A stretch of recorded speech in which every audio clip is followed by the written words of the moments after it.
Leo's sneakers scuffed against the coarse asphalt, a tiny symphony of anxiety in the vast, echoing expanse of the grocery store parking lot. The sun, a relentless yellow eye in the late afternoon sky, seemed to press down on his small frame, making his carefully ironed t-shirt cling uncomfortably. He clutched the crumpled dollar bills in his sweaty palm, the edges softening from the pressure, each crease a testament to the weight of his mission. $3. His entire lunch money for the week, and meticulously saved from yesterday's allowance, and a particularly lucrative tooth fairy visit. It felt like a king's ransom, or at least enough to buy an answer. He had chosen this spot for a reason. A small, almost invisible boy waiting in the shadow of a towering groceries sign. It was near the back of the lot, away from the bustling stream of minivans and sedans, where he'd seen them before. The rumble, the glint of chrome, the imposing figures that always seemed larger than life. His heart hammered a frantic rhythm against his ribs, a wild drum solo of fear and a desperate burgeoning hope. He swallowed. A dry, scratchy affair, his throat tight with unshed tears. A low growl, distant at first, then rapidly escalating into a thunderous roar, ripped through the quiet air. Leo's head snapped up, his eyes, wide and blue like a summer sky, fixed on the entrance. A black dot, expanding with terrifying speed, resolved itself into a monstrous machine of metal and leather. It was a motorcycle, sleek and powerful, its engine vibrating the very ground beneath Leo's feet. The air thickened with the acrid scent of exhaust and something else, something primal and untamed. The biker, a hulking figure, draped in black leather, brought the machine to a halt with a practiced grace that belied its immense size. The kickstand snapped down, a sharp metallic click that resonated in the sudden silence. Leo watched, mesmerized and terrified, as the man swung his leg over, his boots thudding softly on the asphalt. He was enormous, a mountain of a man with a beard like a tangled knot of wire and eyes that seemed to hold 1,000 unspoken stories. A patch on his vest, a snarling wolf's head, seemed to glare directly at Leo. Grizz. That's what he'd heard people call them. Grizzly bears. The name fit. Fear, cold and sharp, snaked its way up Leo's spine, threatening to seize him in its icy grip. His fingers tightened around the dollar bills, almost crushing them. This was a bad idea. A really bad idea. He should just run. Disappear into the anonymity of the grocery store. Pretend he'd never even considered this desperate plan. But then he remembered Liam's face, tear-streaked and confused, peering through the jungle gym bars before he'd simply vanished. He remembered the police officer's kind but weary voice, the way Mom's shoulders had sagged, the raw, echoing silence that had filled their small apartment. No. Running wasn't an option. Liam needed him. Taking a deep, shaky breath that tasted faintly of motor oil and dust, Leo pushed one foot forward, then the other. Each step was a monumental effort, a tiny act of rebellion against the trembling in his knees. He walked towards the biker, a miniature explorer charting a course across an unknown, perilous ocean. The distance felt enormous, stretching out interminably between them. His heart continued its frantic drumming, now accompanied by a dull roar in his ears, a sound that might have been the blood rushing through his head or the lingering echo of the motorcycle's engine. Grizz, his back to Leo, was fumbling with something on his bike, a wrench perhaps, or a chain. He moved with a deliberate slowness and almost predatory grace. Leo cleared his throat, a tiny, almost inaudible sound that was instantly swallowed by the vastness of the parking lot. He tried again, louder this time, the word catching in his throat like a pebble. Mister? The biker paused, his large frame tensing almost imperceptibly. He slowly straightened, turning his head just enough for Leo to see the hard line of his jaw, the glint of an earring in his ear. Leo's breath hitched. This was it. The moment of truth. He could almost feel the weight of Grizz's gaze, even before the man fully turned. When Grizz did turn, his eyes, surprisingly light, in his tanned, weathered face, swept over Leo. There was no immediate expression of anger or annoyance, just a deep, considering look that seemed to take in every inch of Leo's small, anxious presence. It wasn't a glare, not exactly, but it held a certain intensity that made Leo's stomach clench. Yeah, kid. Grizz's voice was a low rumble, like distant thunder, not unkind, but certainly not gentle. It sent a fresh wave of adrenaline through Leo's system. He had to be quick. He had to be clear. Leo took another step, closing the remaining distance. His hand, still clutching the crumpled bills, trembled as he extended it towards the imposing figure. He pushed the money, $3 bills, into Grizz's massive calloused hand. The paper felt ridiculously flimsy against the rough skin. "Please," Leo's voice cracked, the word barely a whisper. He swallowed hard, trying to force the lump out of his throat. Tears, hot and stinging, welled in his eyes, blurring the edges of the biker's formidable silhouette. "Please find him." His voice broke on the last word, a small, desperate plea that hung in the air between them. Grizz looked down at the money in his palm, then back at Leo, his brow furrowed in a deep frown. His expression shifted, softening just a fraction. A flicker of something unreadable in his eyes. He looked from the money to Leo's tear-streaked face, then back to the money again. "Find who, kid?" Grizz asked, his voice still low, but with a new note in it. A curious blend of confusion and something else.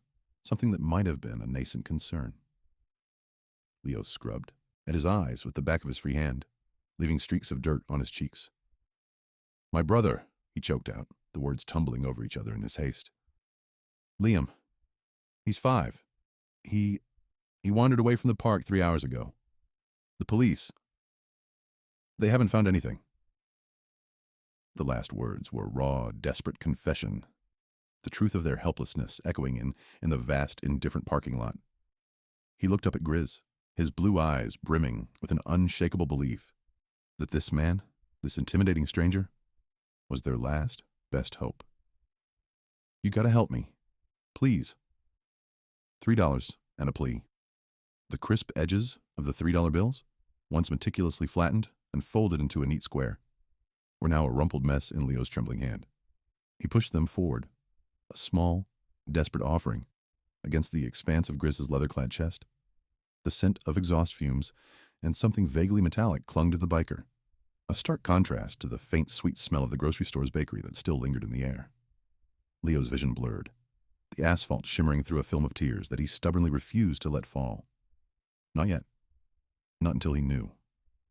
Grizz's eyes, shaded beneath the brim of his bandana, narrowed slightly. He looked down at the crumpled green in the boy's outstretched palm, then back up at Leo's face. A flicker of something unreadable passing through his gaze. The roar of a distant engine momentarily filled the silence, then faded, leaving only the mundane sounds of shopping carts, rattling, and car doors thudding shut. "Kid, what's this?" Grizz's voice was a low growl, rough as gravel, but without the bite Leo had expected. It was more a question than a challenge. Leo swallowed, the lump in his throat thick and painful. His breath hitched, a tiny, almost inaudible sound. He shoved the money a little harder, pressing it into the calloused palm that remained surprisingly still. The leather of Grizz's glove felt surprisingly soft against his knuckles. "Please," Leo whispered, the word barely escaping his lips. A thin thread of sound that threatened to snap. His voice was raw, frayed at the edges. "Please find him." His lower lip quivered, a betrayal he couldn't control. He squeezed his eyes shut for a fleeting moment, trying to staunch the wellspring of grief that threatened to overwhelm him. When he opened them again, Grizz's face, initially a mask of stoicism, seemed to soften around the edges. A subtle shift that Leo, in his desperation, almost missed. The biker's brow furrowed, not in anger, but in what seemed to be a dawning understanding. A single tear, hot and heavy, finally broke free, tracing a path down Leo's cold cheek. Another followed, then another. Until his face was wet, he didn't care. He was beyond caring about appearances, about being strong. All that mattered was Liam. "My brother!" Leo choked out, the words tumbling over each other, a torrent of fear and helplessness. He wandered off 3 hours ago. From the park, the police, they haven't found anything." He gestured vaguely back towards the direction of the park, a place that now felt miles away, shrouded in an unbearable silence. "He's only 5. Liam. He's got red shoes and a dinosaur shirt." The details poured out, irrelevant to anyone else, but anchors in Leo's storm-tossed mind. "He doesn't know how to be alone." Grizz's hand, which had remained open to receive the meager offering, now closed slowly around the crumpled bills, not in a grasp of possession, but almost as if to hold them gently. His gaze, usually so sharp and direct, seemed to deepen, losing its initial surprise and gaining a weight of something else, a a deep, almost paternal concern. The faint lines around his eyes, etched by sun and time, seemed to deepen further. "Liam," Grizz repeated, the name tasting foreign on his tongue, yet spoken with an unexpected resonance. He didn't dismiss the boy, didn't laugh, didn't even seem to hesitate. Instead, his posture, already imposing, seemed to shift, becoming less a wall and more a foundation. He leaned down slightly, bringing his face closer to Leo's, his presence filling the air with a sudden, intense focus. Leo could feel the heat radiating from Grizz's leather jacket, a strange comfort in the chilling grip of his fear. He looked into the biker's eyes, searching for a sign, any sign, that his plea wasn't in vain. What he saw there wasn't the hardened indifference he'd steeled himself for, but a quiet, almost fierce resolve. The surprise in Grizz's expression had given way to something far more profound, something that spoke of a hidden wellspring of compassion, stirred by the raw, unvarnished grief of a child. "5, you said." Grizz's voice was softer now, the gravelly edge muted. He straightened up, his eyes scanning the parking lot, then the distant tree line beyond. As if already beginning his search, the $3, still clutched in his hand, seemed to transform from a childish bribe into a solemn pact. Leo watched, breath held tight, as the formidable biker, a figure of intimidating power, seemed to shed his outward gruffness, revealing a core of unexpected humanity. The world, which had felt like it was crumbling, now held a fragile, desperate hope, born from a whispered plea and 3 crumpled dollar bills. Who was Timmy? Grizz's immense shadow enveloped Leo, yet the boy stood firm, instead of towering. The giant man slowly knelt, his leather vest groaning like an ancient saddle. The air shifted, the metallic edge of exhaust fumes, momentarily softened by a scent reminiscent of wood smoke and well-worn leather. Grizz's voice, when it came, was a low thrum, surprisingly soft, like river stones shifting in their deep bed. "All right, kid," Grizz rumbled, his storm cloud eyes meeting Leo's. They held an unexpected depth, a wisdom Leo hadn't anticipated from someone who looked capable of wrestling a bear. "Who needs finding?" Leo swallowed, a golf ball lump snagged in his throat. The directness of the question seemed to unravel the tight knot of fear he'd clung to for hours. "Timmy," he managed, a reedy whisper. "My brother. He's 5. Grizz's head inclined slowly, absorbing the information. His gaze remained locked with Leo's, an intensity both unsettling and strangely reassuring. "5, eh? A little sprout.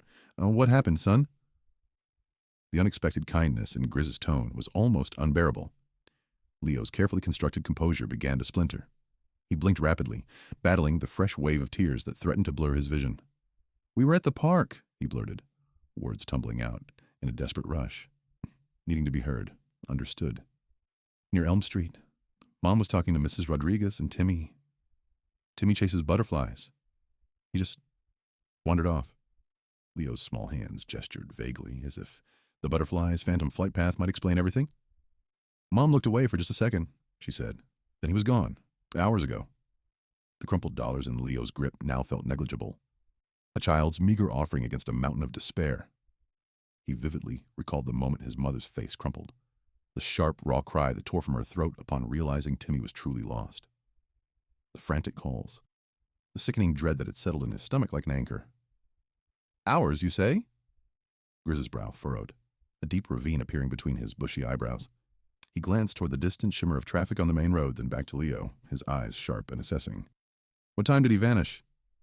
Around 2 o'clock, Leo stammered, his mind scrambling for precision. "It's almost 6 now. Mom called the police right away. They've been looking, but they haven't found anything. Nothing."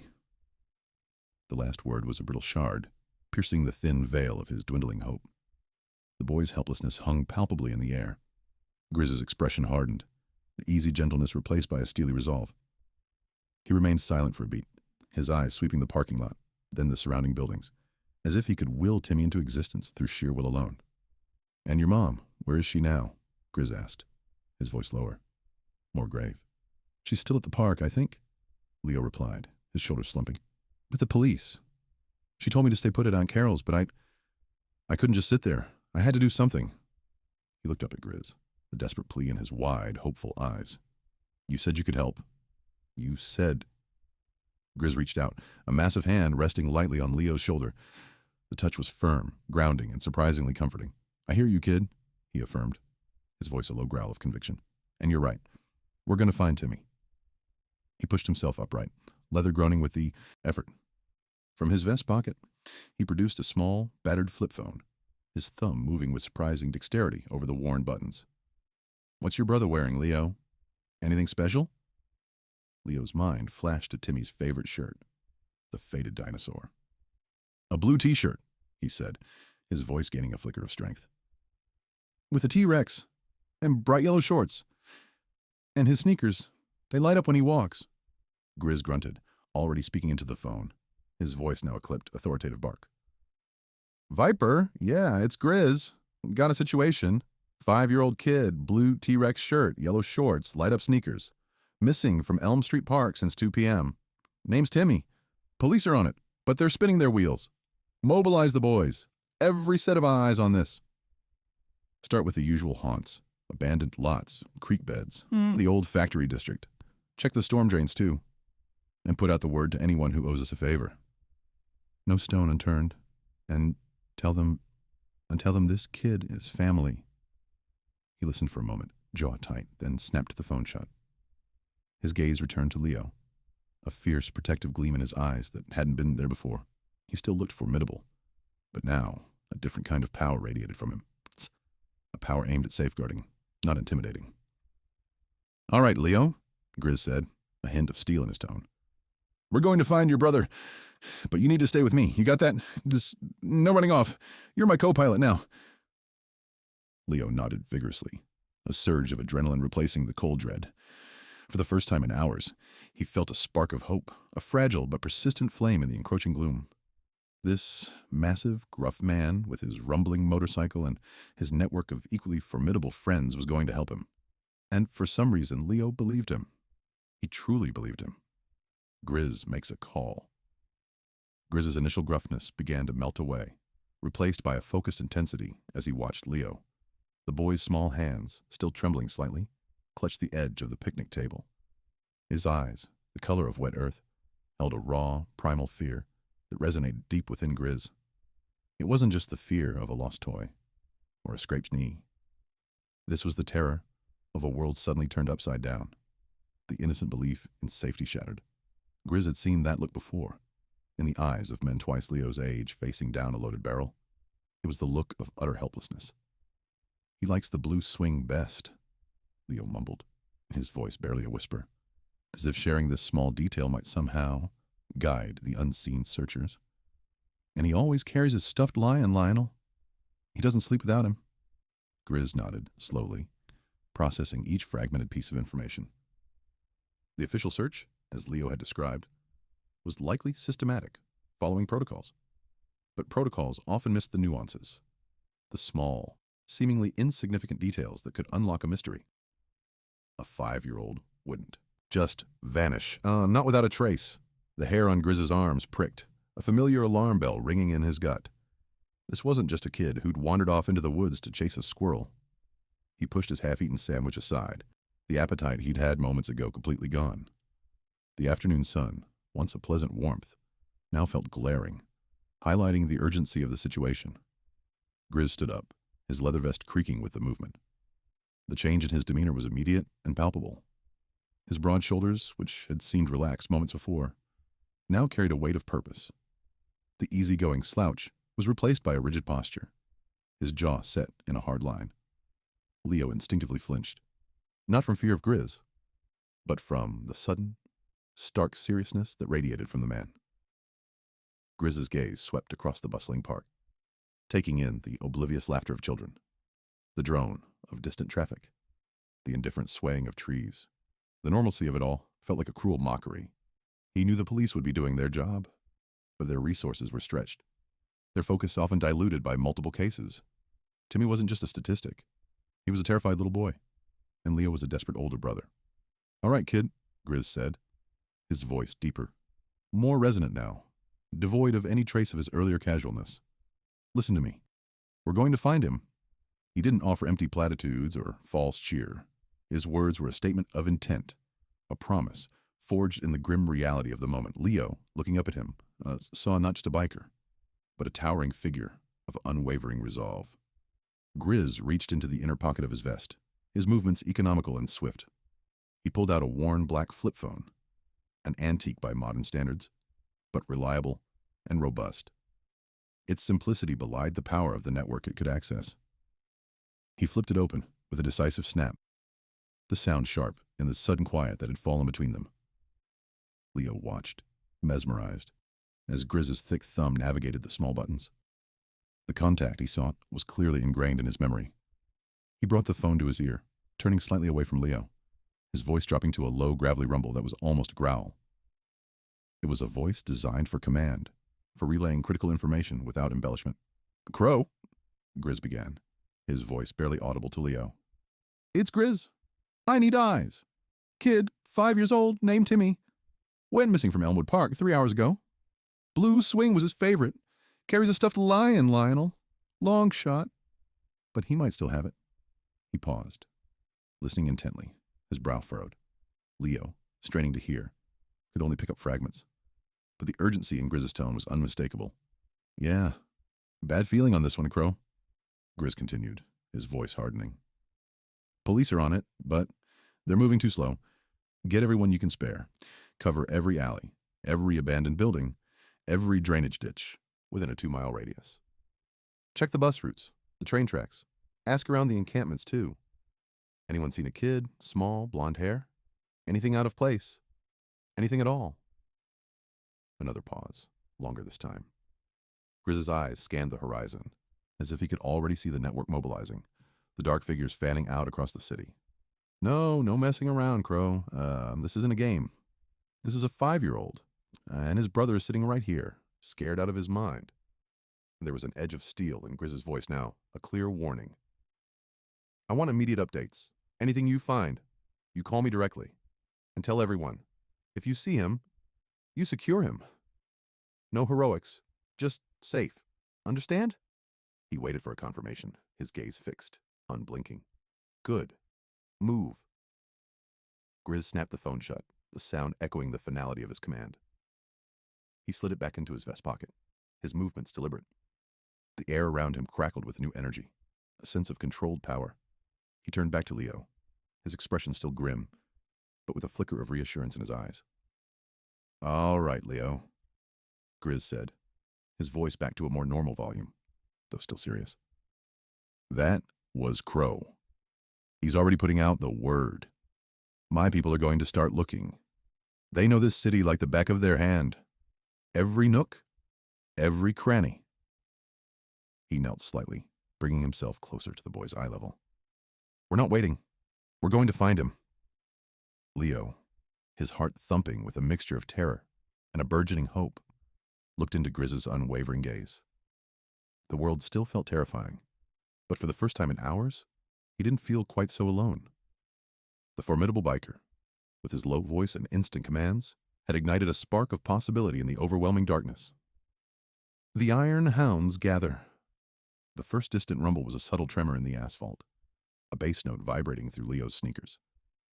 It was quickly joined by another, and then a chorus, growing from a low thrum to a full-throated roar that clawed at the quiet morning. The air thickened with the scent of burning gasoline and hot oil, overlaying the faint sweetness of exhaust from the earlier police cruisers. Leo instinctively took a step closer to Grizz, the sheer volume of sound pressing in on him, making his ears ache. Suddenly, the entrance to the parking lot became a swirling vortex of motion. A torrent of motorcycles, gleaming chrome and dark paint poured in. They weren't just bikes, they were extensions of their riders. Massive machines thrumming with raw power, each one a testament to speed and defiance.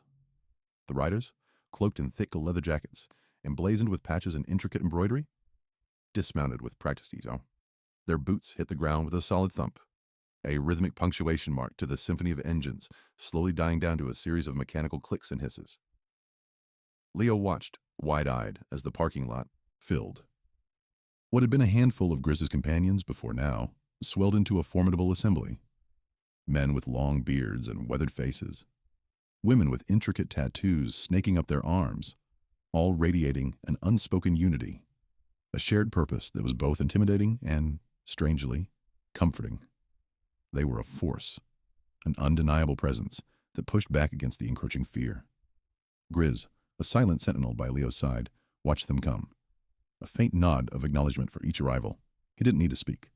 His posture, the slight tension in his shoulders communicated the urgency. The bikers gravitated towards him, forming a rough semicircle, their gazes shifting from Grizz's grave expression to Leo's pale, streaked face. There was no need for introductions. The silent question in their eyes was clear. "This is Leo." Grizz's voice, though low, carried through the hushed gathering. He placed a hand, surprisingly gentle, on Leo's shoulder. "His brother, Timmy, is missing. 5 years old. Blue swing. A ratty stuffed lion named Lionel." He paused, letting the information sink in, allowing the gravity of the situation to etch itself onto their faces. "Last seen in the park. Police have other priorities. We don't." A man with a neatly trimmed gray beard and observant eyes stepped forward.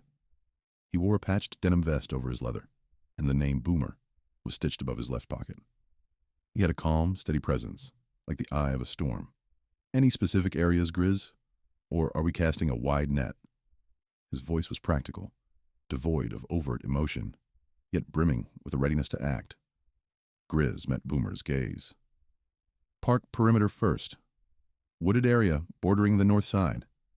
Any abandoned structures, culverts, anything a kid might wander into. Boomer, you take point on coordinating quadrants. I want eyes on every ditch, every thicket, every shed. If there's a whisper of a lead, it comes to you or me. No lone wolves on this one. We move in pairs, communicate constantly." Boomer nodded, already pulling a worn notebook and a satellite phone from an inner pocket. "Got it. We'll set up a temporary command post here. Anyone got a map of the local area? Topographical, if possible." A few hands shot up, and a small group immediately broke off, heading towards a cluster of bikes to retrieve supplies. The air around Leo felt charged, electric with purpose. He could feel the collective energy of these rough-looking strangers, all focused on one thing: finding Timmy. The fear that had been a tight knot in his stomach began to loosen, replaced by a fragile spark of hope. These weren't the police, with their forms and their protocols. These were different. They moved with a raw, unyielding determination that felt more potent, more immediate. "Details," Grizz continued, his voice now a command. "Timmy's wearing bright yellow rain boots, a blue hoodie. He loves to hide. He's got a slight lisp when he's excited. He's small for his age, but he's quick." He looked at Leo, a silent question in his eyes. "Anything else, Leo? Anything at all that might help us find him?" Leo, emboldened by the sheer number of faces staring intently at him, forced himself to speak past the lump in his throat. He likes trains. He might try to follow tracks, and he's scared of dogs, big ones." Boomer scribbled furiously. "Train tracks. Got it. Anyone near the old rail line, pay extra attention. Keep an eye out for anything that looks like a child's footprint. Any discarded toys, anything out of place." He looked up, addressing the silent crowd. "All right, you heard the man. No heroics, just thoroughness. Move out. And remember, we don't stop until that boy is home." The response was immediate. The assembly, without a single spoken word among them, began to disperse. Engines roared to life once more, a symphony of power and intent. One by one, then in small groups, the motorcycles peeled away, leaving the parking lot in waves. Each rider a dark silhouette against the morning light, heading towards their assigned search zones. The air vibrated with the diminishing thunder of their departure, leaving behind only the scent of exhaust and the faint echoes of their shared resolve. Leo watched them go, a strange mix of apprehension and awe washing over him. The iron hounds had gathered, and now they hunted. A plan takes shape. Grizz's voice, usually a low growl, resonated with an unusual edge as he addressed the assembled iron hounds. "Listen up. We got a situation. Leo here." He gestured to the boy, who stood rigid beside him, clutching the hem of Grizz's vest. "His little brother, Timmy, went missing from the park a few hours back. Cops are useless, so we're stepping in." A murmur rippled through the crowd, quickly silenced by Grizz's steely gaze. 5 years old. Red hoodie, blue jeans. Answers to Timmy. He likes exploring. Could be anywhere. The bikers, a hardened collection of men and women, shifted their weight, their expressions morphing from casual curiosity to grim determination. Many of them had children or grandchildren, and the image of a lost 5-year-old hit a raw nerve. Boomer, always practical, stepped forward. All right, let's think. What do we know about 5-year-olds? They hide. They don't think about consequences. They follow interesting things. A chorus of agreement met his words. A woman named Rhodey, with a braided beard and an eagle tattoo on her forearm, spoke up. Kids that age, they love tunnels. Or culverts. Anything that feels like a secret passage. And construction sites, another biker, Wrench, added, his face smudged with grease. There's that old abandoned mill down by the river. Lots of nooks and crannies there. And the old quarry pit. Though that's a long shot, Leo, who had been listening intently, found his voice.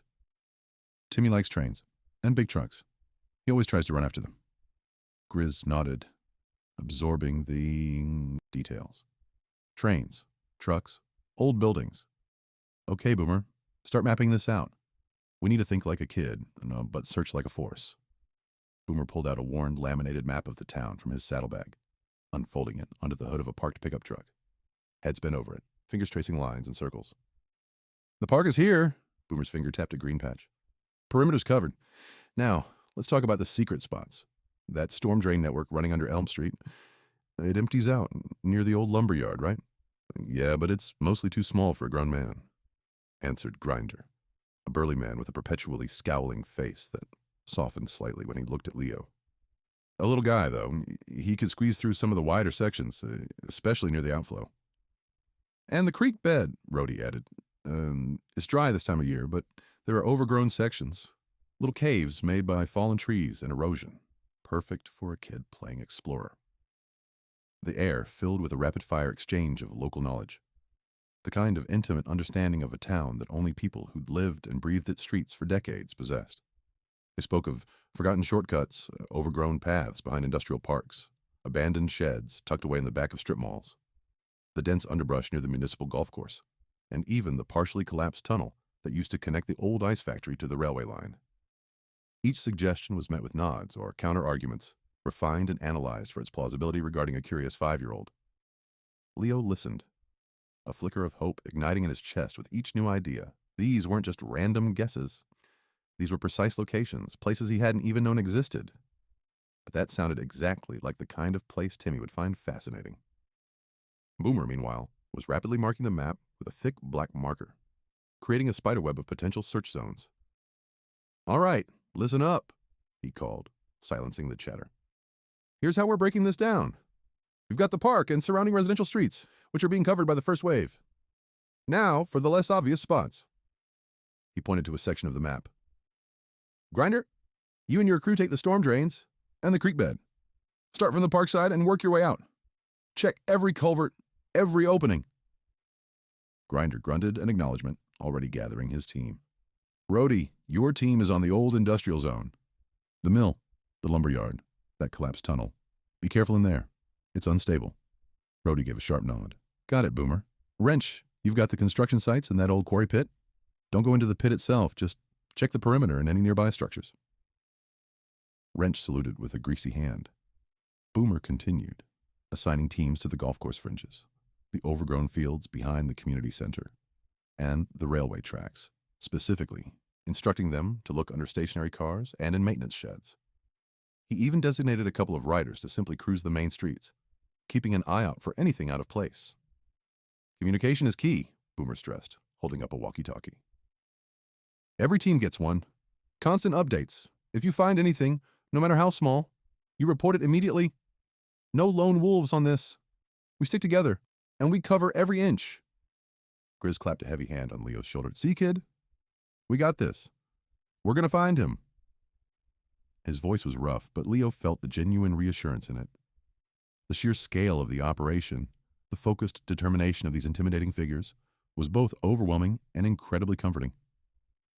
It was a stark contrast to the polite, distant disinterest he'd encountered earlier.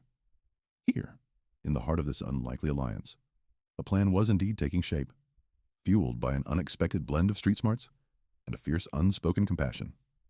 The search begins. The air around the Iron Hound's clubhouse, typically redolent with stale beer and exhaust, now pulsed with a focused intensity. Engines ignited, a symphony of potent machinery awakening, each guttural growl a prelude to action. Grizz, astride his colossal black hog, signaled with a gloved hand the unspoken command to advance. His gaze, usually narrowed to perpetual slits, swept across the assembled riders, a silent acknowledgement of their collective resolve.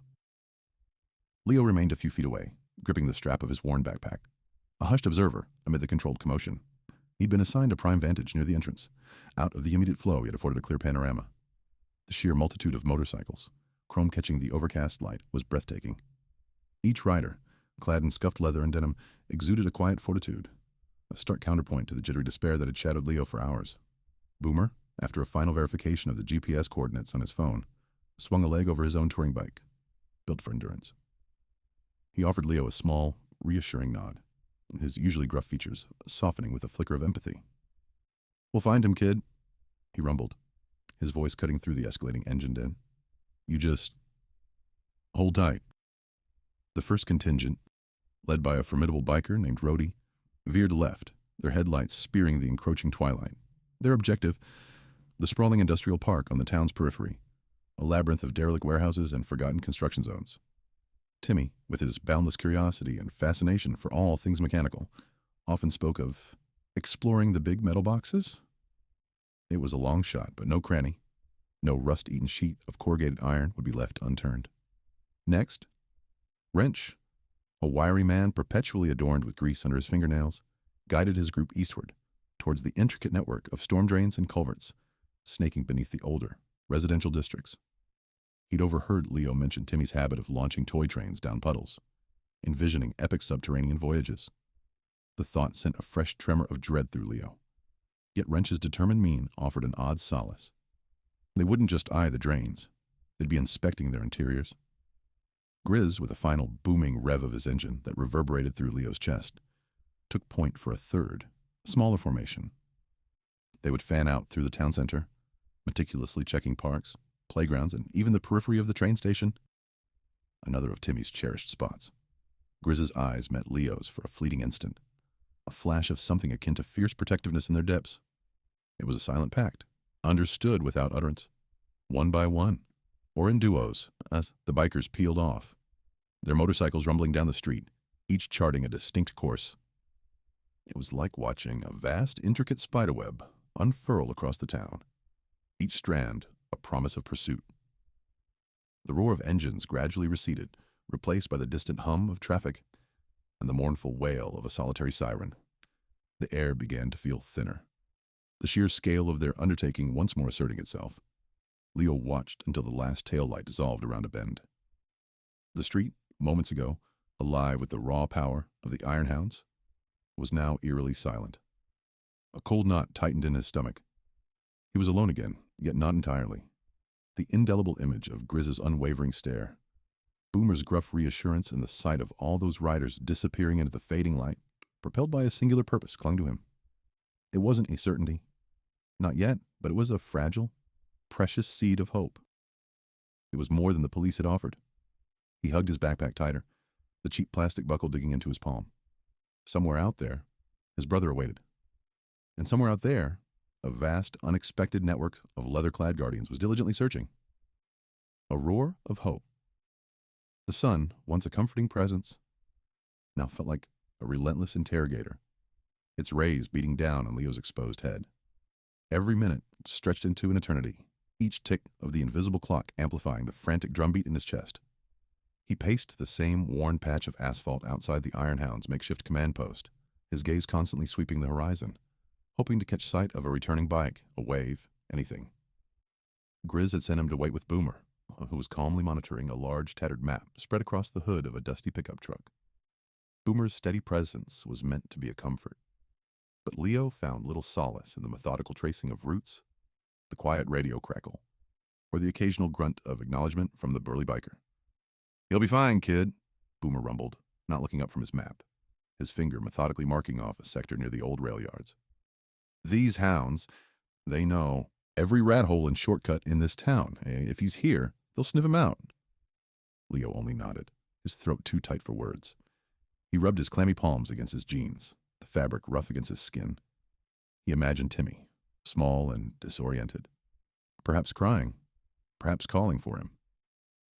The thought was a sharp pang, twisting his insides. He pictured the storm drains Wrench's team was checking, dark and echoing, or the abandoned warehouses Rhodey's group was combing through, full of shadows and strange noises. Fear, cold and insidious, began to creep into the edges of his mind, as whispering doubts he tried desperately to push away. Grizz, standing a short distance away, was a monolith of concentrated energy. His broad shoulders were hunched slightly. His eyes, usually piercing, now held a glint of raw concern as he listened intently to a dispatch over his comms. He ran a hand over his scruffy beard, a gesture Leo was beginning to recognize as a sign of deep thought. Grizz met Leo's anxious gaze across the asphalt and offered a curt, reassuring nod, and a silent promise that resonated with more power than any spoken word. The air was thick with the scent of exhaust fumes and dust, punctuated by the distant hum of traffic. 2 hours had passed since the roar of engines had faded, leaving behind an oppressive quiet that pressed in on Leo. He could feel the weight of every second, the pressure building, the hope he'd clutched so fiercely beginning to fray at the edges. What if they couldn't find him? What if... He squeezed his eyes shut, trying to banish the dark thoughts. Suddenly, a sound cut through the heavy silence. It was distant at first, a faint, almost imperceptible murmur on the wind. Then it grew, swelling into a distinct, joyous cry. Not a yell of alarm, but a sustained, exuberant cheer, full of relief and triumph. It was the kind of sound that erupts when a long-awaited victory is finally achieved. Leo's head snapped up. His heart, which had been a leaden weight in his chest, lurched violently, then began to pound with renewed vigor. He turned to Grizz, his eyes wide, questioning. Grizz had heard it too. His head tilted, his expression shifting from tense concentration to a flicker of raw, unmasked relief. He grabbed the mic from his vest. "Boomer! You catch that?" Boomer, who had dropped his pen and was now squinting in the direction of the sound, nodded vigorously. Sounded like Rhodey's sector, boss, near the old industrial park." Almost simultaneously, a flurry of activity erupted on the distant horizon. A plume of dust rose, and then, emerging from the haze, a motorcycle, its chrome glinting, sped towards them. It was one of Rhodey's scouts, riding with a frantic energy that spoke volumes. The bike roared closer, the rider waving an arm wildly above his head, a clear, unmistakable signal. "They found him." The words tore from Leo's throat, ragged and hoarse, a choked sob catching in his chest. A tidal wave of emotion, so potent it threatened to buckle his knees, washed over him.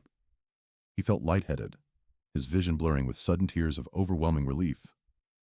Grizz let out a guttural roar, a sound of pure, unadulterated triumph that echoed the biker's cheer. He didn't wait for the scout to arrive. "Let's move," he barked, already striding towards his own bike. "Boomer, get the truck. Medical supplies, water, blankets. Move it." Boomer, surprisingly agile for his size, was already tossing the map aside, scrambling into the driver's seat of the pickup. The engine coughed to life, then settled into a low rumble. Leo scrambled after Grizz, his legs feeling like jelly, but propelled by an invisible force.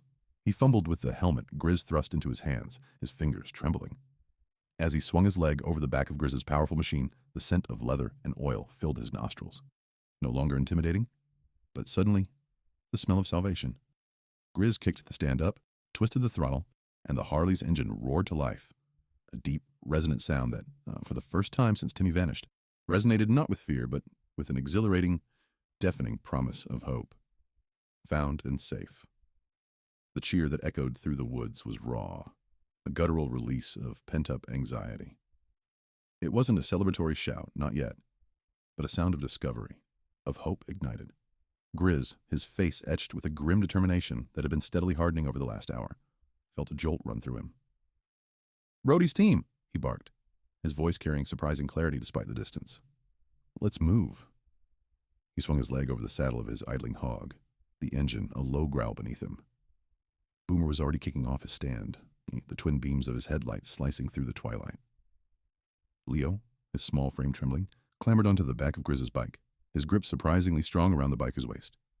The roar of engines ripping through the quiet woods became a symphony of urgency, a thunderous heartbeat, propelling them forward. Branches whipped past, the scent of damp earth and pine needles filling the air as they carved a path towards the distant shouts. The clearing was a hive of activity when they arrived. Rhodey, a burly man with a neatly trimmed beard and eyes that usually held a mischievous glint, looked utterly drained, yet his face was alight with profound relief He pointed to a culvert, a concrete pipe disappearing into the embankment of a dry creek bed. "He's in there, Grizz. Timmy's in the storm drain." The words hit Leo like a physical blow. A storm drain. The image of his brother, small and vulnerable, lost in that cold, dark space, twisted his stomach into knots. He tried to dismount, but Grizz's hand, surprisingly gentle, pressed reassuringly on his shoulder. "Stay put, kid. We'll get him." Grizz dismounted, with an agility that belied his size, his gaze sweeping over the scene. The entrance to the storm drain was narrow, barely wide enough for a grown man to squeeze through. Several iron hounds were already peering into the maw of the pipe, their voices hushed, a mix of concern and careful instructions. "Timmy?" Boomer's voice, calm and steady, carried down the pipe. "Can you hear me, little man?" A small whimpering sound, barely audible, drifted back. It was faint, laced with fear, but it was there. "Timmy? Alive. He's cold," Rhodey reported, his voice tight, "and scared. It's a long crawl in there." Grizz surveyed his men. "Who's the smallest?" he asked. A younger hound, known as Squint for his perpetually narrowed eyes, stepped forward. "I am, Grizz. I'll go." Squint, despite his lean build, still looked like a formidable man to Timmy. He dropped to his hands and knees, shining a powerful flashlight into the dark tunnel. "Hey there, buddy," he called out, his voice modulated to be as soothing as possible. "My name's Squint. We're going to get you out of here, okay?" The flashlight beam cut through the oppressive darkness, illuminating a small figure huddled at a bend in the pipe, knees drawn to his chest, face streaked with dirt and tears. Timmy's eyes, wide with terror, reflected the light like a frightened animal's. He looked so small, so utterly alone in that echoing concrete tube. A shiver ran through him, partly from the cold seeping into the pipe, partly from the sheer exhaustion of his ordeal. He'd tried to follow a particularly interesting-looking beetle into the tunnel, convinced it was leading him to a secret treasure, and then the world had closed in around him, becoming a terrifying, dark maze. Squint began to crawl, slowly, methodically, his voice a constant, gentle rumble. "That's it, little man. Just stay right there. We're coming." Minutes stretched into an eternity. Leo, perched on Grizz's bike, watched with bated breath, his heart a frantic drumbeat against his ribs. He could feel Grizz's steady presence behind him, a solid anchor in a swirling sea of fear and hope. Finally, Squint's voice, closer now, resonated from within the pipe. "Got him!" A collective sigh of relief rippled through the gathered bikers. Then slowly, Squint began to back out, inch by painstaking inch, a small, shivering bundle cradled in his arms. When Timmy emerged from the pipe, blinking in the fading light, he looked utterly disoriented. His clothes were damp and muddy, his face tear-streaked and pale. He was shivering violently, his small body trembling uncontrollably. His eyes, still wide with fright, darted around, taking in the circle of imposing figures. Grizz moved forward, his large frame somehow managing to appear less intimidating. "Boomer! Jacket!" Boomer was already there, shrugging off his heavy leather jacket, its interior still radiating the warmth of his body. Grizz carefully took Timmy from Squint, his hands surprisingly deft, and wrapped the child in the thick, warm leather. The jacket, several sizes too big, enveloped Timmy almost entirely, the sleeves dangling past his fingertips.